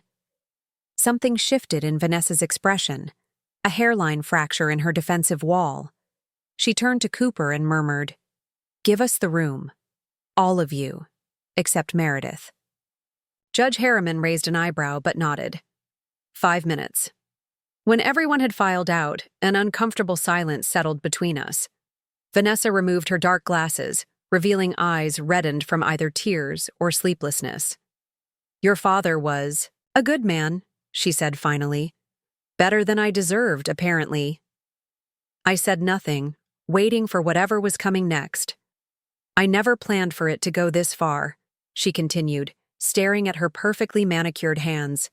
"It started small, securing my future, making sure I wouldn't be dependent on anyone's charity. Then when James got sick," she paused, "it became an opportunity I couldn't resist." "Why cut me out completely?" I asked, the question that had burned inside me for months. "Dad always intended for us to share everything equally." Vanessa's smile was bitter. "Because you were the threat. Nathan trusted me implicitly. He'd believe whatever I told him. But you asked questions, checked details, just like James." She shook her head. "You were too much like him, too likely to uncover what I was doing." The admission stung, but also carried a strange compliment within it. I was too much like Dad, too observant, too methodical, too committed to truth. "The journals," Vanessa said suddenly. "Did he really document everything? Track my movements that carefully?" "Yes, security footage too. He knew most of what you were doing months before he died. But he never confronted me. It wasn't a question, but I answered anyway. He wanted to protect Nathan from the truth. And maybe you too, in his own way." Vanessa laughed hollowly. "Protect me from consequences, you mean?" She straightened her shoulders, some of her composure returning. "I'll take your settlement. Not because I couldn't still fight, but because James wouldn't have wanted his children burdened with years of litigation." I nodded, unsurprised. Even in defeat, she positioned herself as magnanimous.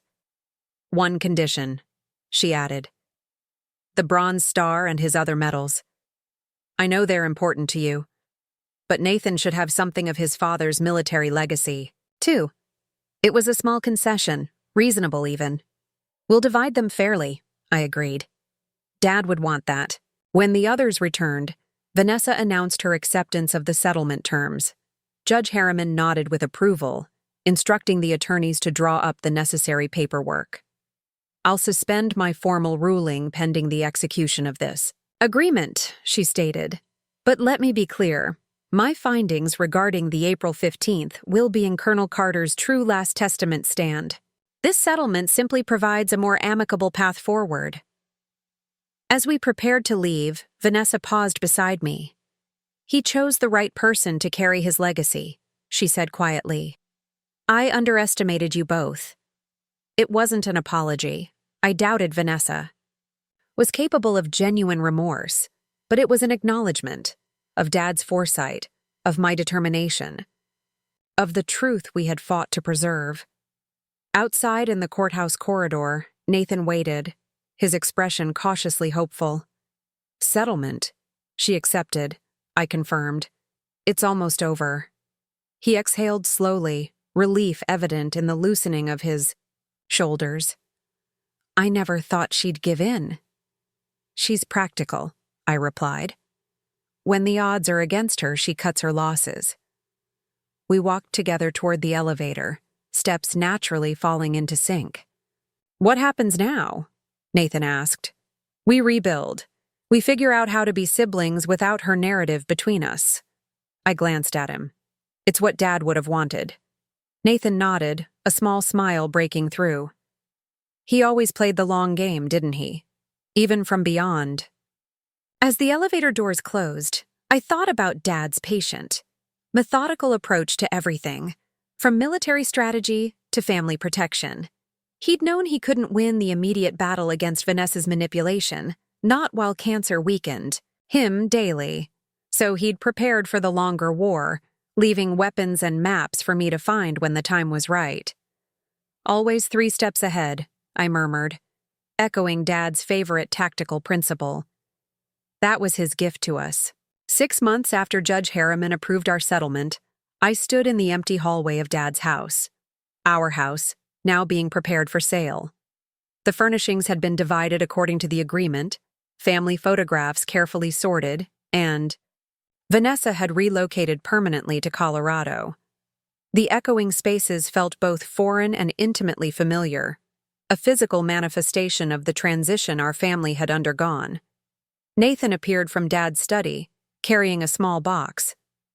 "Found this behind the bookcase," he said, setting it on the hallway table. Must have been overlooked during the inventory.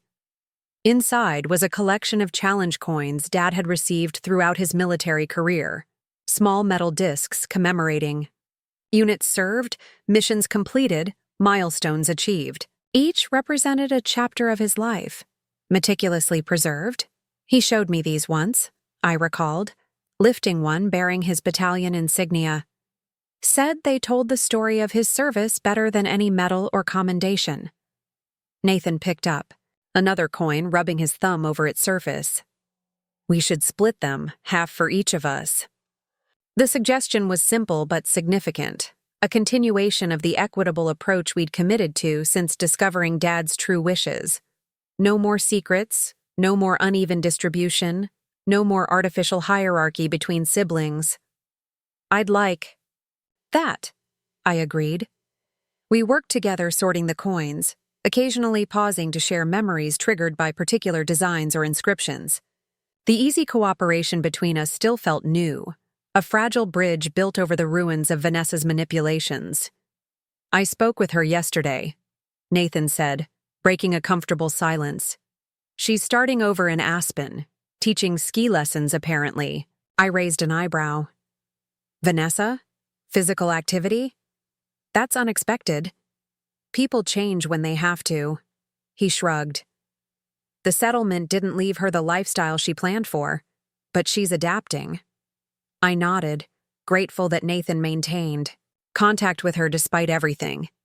It wasn't my path, some betrayals cut too deep for regular communication, but I respected his choice to preserve what relationship he could with the woman who had raised him. "The Carter Legacy Initiative launches next month," I mentioned, changing the subject. The board approved funding for the first 3 veteran support programs.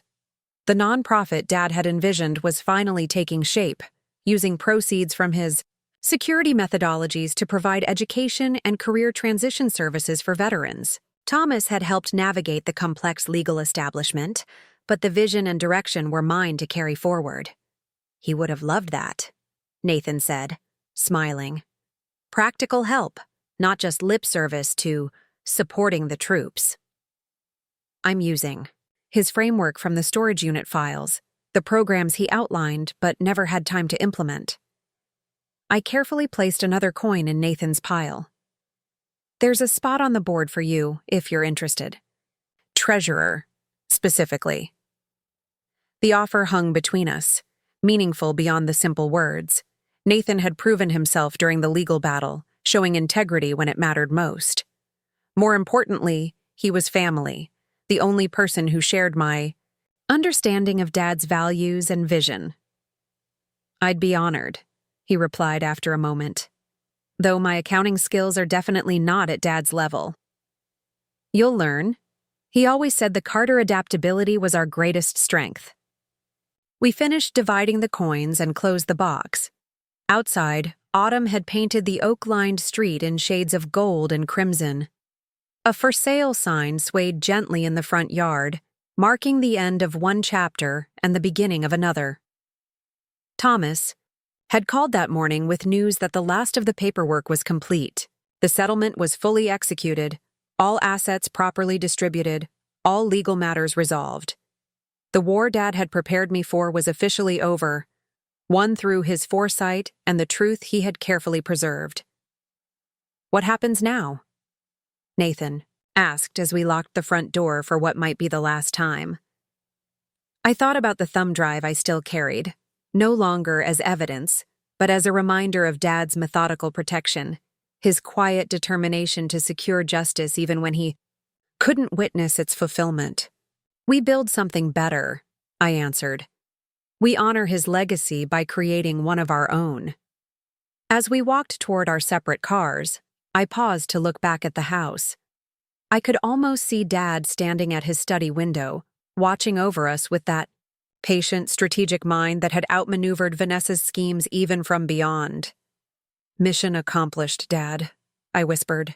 The Bronze Star ribbon bar pinned to my jacket caught the afternoon sunlight, gleaming like a small beacon of vindication.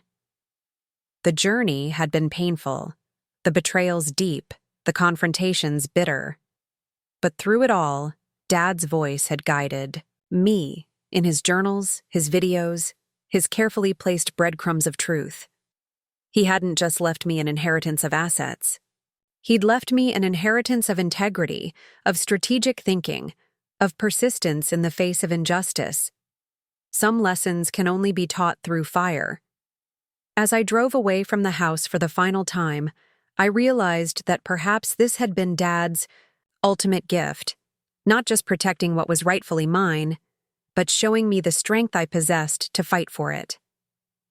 1 year to the day after our court victory, I stood at the podium in the newly dedicated James R. Carter Veterans Support Center, surveying the crowd gathered for the grand opening. The converted warehouse space hummed with conversation as veterans, community leaders, and journalists mingled, examining the resource stations and training facilities that would soon serve hundreds of former military personnel transitioning to civilian life. "He would have loved this," Martha said, appearing at my elbow. Dad's former housekeeper had become the center's office manager, her efficiency and discretion perfect for the role. "Practical help instead of just talk." I nodded, adjusting the small display of Dad's service photos near the entrance. His Bronze Star was mounted in a shadow box alongside pictures of him in Afghanistan and Iraq, a reminder of the man whose vision had created this place. Nathan approached, clipboard in hand. "The press wants statements from both of us after the ribbon cutting, and the mayor just arrived, fashionably late, of course." In the month since our settlement, Nathan had grown into his role as the initiative's treasurer. His business degree, long overshadowed by Vanessa's influence, had proven valuable as we established the nonprofit's financial systems. More importantly, our working relationship had evolved into something approaching the sibling bond Dad had always wanted for us. "Ms. Carter?" A young woman in Air Force dress blues approached hesitantly. "I'm Lieutenant Rivera. I served under your father in Kandahar. I'm not sure if you remember me." Recognition clicked. "The intelligence analyst. Dad mentioned you in his letters, said you had an exceptional mind for pattern recognition." Her face brightened. "He remembered me?" "He never forgot people who impressed him," I assured her. "He'd be honored you came today." As Lieutenant Rivera shared memories of working with Dad, I caught sight of Thomas near the entrance, deep in conversation with Detective Harrington. The financial crimes investigation against Vanessa had concluded months ago with a deferred prosecution agreement. No jail time, but significant financial penalties and restrictions. Cooper hadn't fared as well. The Bar Association had suspended his license pending a full ethics investigation. Thomas spotted me and nodded, a gesture of quiet satisfaction at seeing Dad's legacy properly honored. He'd reduced his caseload recently, talking about retirement, but had made an exception to serve as the initiative's legal counsel. "James would have expected nothing less," he'd explained when I thanked him for his continued support. The mayor signaled that he was ready to begin the ceremony. As Nathan and I moved toward the front, my phone buzzed with a text message. I glanced down, surprised to see it was from Vanessa, her first direct communication since the settlement. Saw the center's opening in the news. James would be proud. It's what he always wanted. I showed the message to Nathan, who raised an eyebrow. "Sincere, you think? Does it matter?" I slipped the phone away. The center exists regardless of her feelings about it. The ribbon cutting proceeded with appropriate ceremony, speeches from local officials, acknowledgement of donors, a color guard presentation honoring Dad's military service. When my turn came to address the crowd, I kept my remarks brief, focusing on the practical services the center would provide, rather than dwelling on the journey that had made it possible. My father believed in preparation, I concluded, looking out over the assembled faces. He believed in equipping people with the tools they needed to face whatever challenges came their way. This center continues that mission, offering veterans the resources, training, and support they need to build their next chapter. Later, as the formal program transitioned to a reception, Elliot Foster approached with a small gift bag. "Something I thought you should have," he said, handing it to me. Inside was a framed photograph I'd never seen before. Dad in his office, much younger, studying financial reports with intense concentration. A yellow sticky note was attached to the frame. The first day I worked with him, 1997, he insisted on understanding every detail of his finances. This saved you both in the end. The image captured Dad perfectly. Meticulous, focused, leaving nothing to chance. The same qualities that had allowed him to outmaneuver Vanessa's schemes even after his death. As the event wound down, I found myself alone in Dad's memorial corner, studying his service photos. The journey from that terrible day when Vanessa burned the will to this moment of triumph had been longer and harder than I could have imagined. Yet through it all, Dad's strategic thinking had guided me. Breadcrumbs leading not just to legal victory, but to a deeper understanding of his values and vision. "You always told me proper preparation prevents poor performance," I murmured to his photograph. "I didn't realize you were preparing me for this." Martha appeared with a small box. "Found this while clearing the last items from storage. It has your name on it." Inside was a single challenge coin I hadn't seen before. Unlike the military coins we'd divided, this one was custom-made. One side showed the Marine Corps emblem, the other bore an inscription. "To Meredith, trust but verify. The mission continues.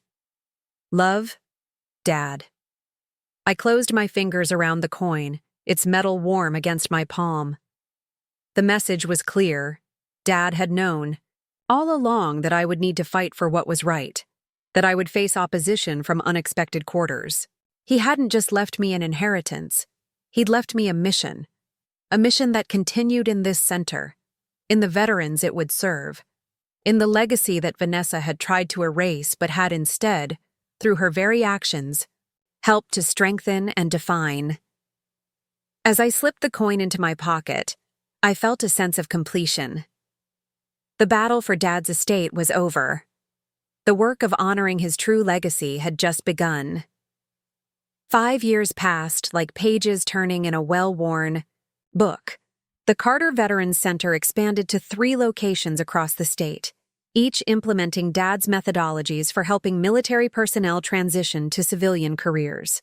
The legal battles that had consumed my life faded into background noise. Important chapters in our family history, but no longer defining my daily existence. On a crisp autumn morning, I sat at the small cafe across from the original center, reviewing quarterly reports while waiting for Nathan. Our monthly strategy meetings had become a tradition, blending business with the sibling relationship we'd finally managed to build. "Sorry I'm late," Nathan said, sliding into the seat across from me. His tie was slightly crooked, his expression harried but content. Connor's school called. He made the debate team. I smiled at the mention of my nephew, now 7, and showing all the signs of inheriting the Carter strategic mind. Nathan's marriage 3 years ago had brought unexpected joy to our reconstructed family, creating new branches where Vanessa's manipulation had once threatened to sever the entire tree. "He gets that from Dad," I noted, pushing a coffee toward him. "The ability to argue any position convincingly." "Speaking of arguments," Nathan said, sipping his coffee, "I got a call from Mom yesterday. She's moving back to the area. The news landed with less impact than it once would have. Time had dulled the sharp edges of betrayal, though not erased them. Vanessa had maintained sporadic contact with Nathan over the years, occasionally sending birthday cards to Connor and polite, distant holiday greetings. Our paths hadn't crossed since the settlement? Colorado didn't work out? Apparently not. She's bought a condo downtown. Wants to have dinner with both of us. Nathan watched my reaction carefully. I told her I'd ask you. I considered the invitation, turning it over in my mind like one of Dad's challenge coins. 5 years ago, I would have refused immediately. Now, the prospect stirred curiosity more than anger. What's she like these days? I asked. Nathan shrugged. Different, quieter. She volunteers at a hospital, if you can believe it. Reads to patients in palliative care. He paused. She asks about the center sometimes, about what we've built with Dad's legacy. The irony wasn't lost on me. The woman who had tried to erase me from Dad's inheritance now showed interest in what that inheritance had created. People change, or at least their strategies do. I'll think about dinner, I promised, knowing Nathan understood my hesitation.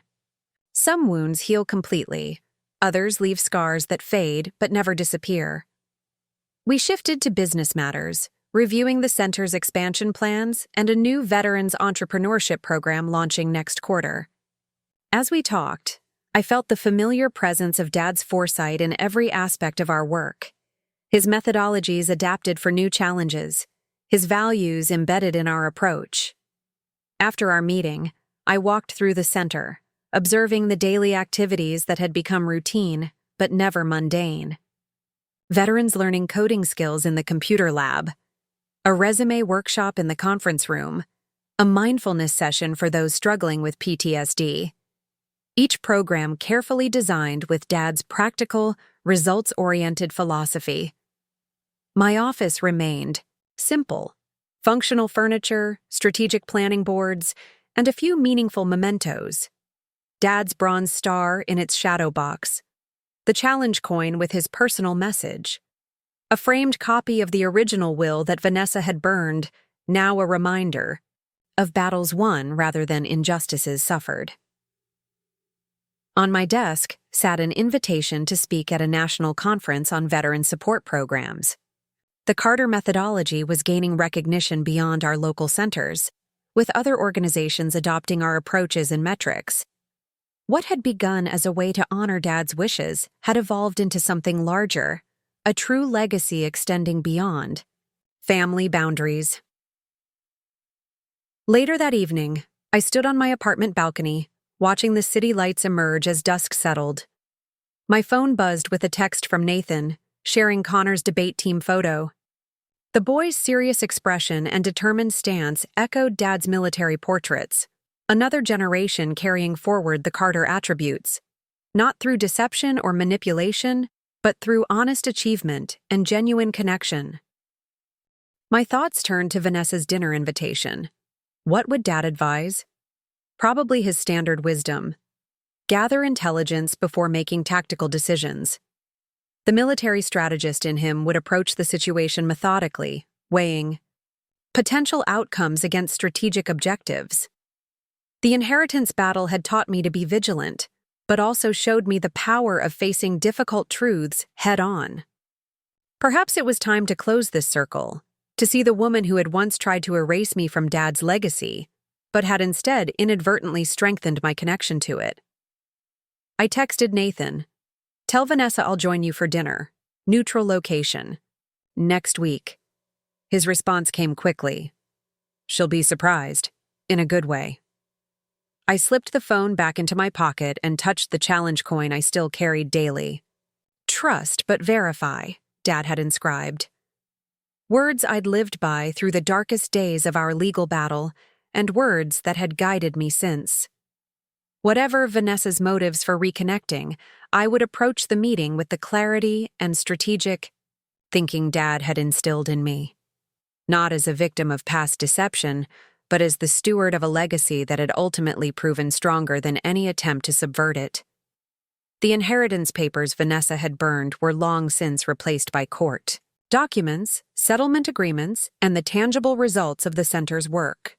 What remained wasn't just the legal recognition of my place in Dad's estate, but the deeper understanding of what he had truly left me: resilience, determination, and the ability to protect what matters most. Some inheritances can't be written on paper or burned in flames.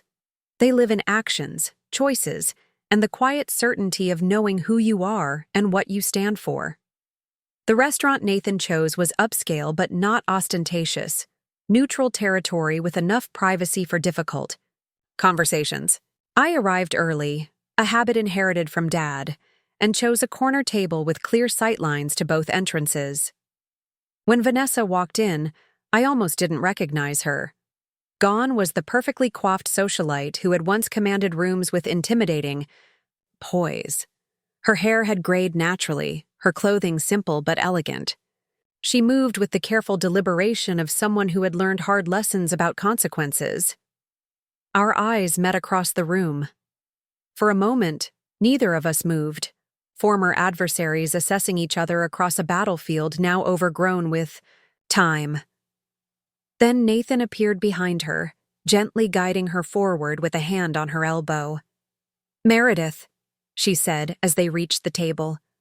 Her voice was softer than I remembered, lacking its former sharp edge.